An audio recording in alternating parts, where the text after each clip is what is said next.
Welcome back to the channel.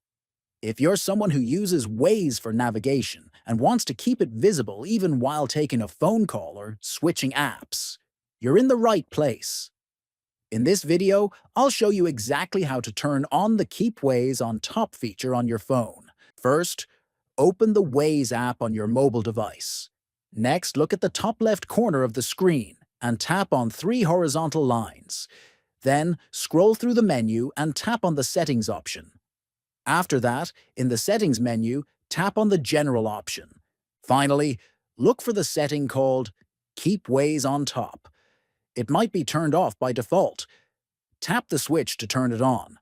For this feature to work correctly, you also need to allow Waze to appear over other apps in your phone's system settings. Click on Settings. Display over other apps will open.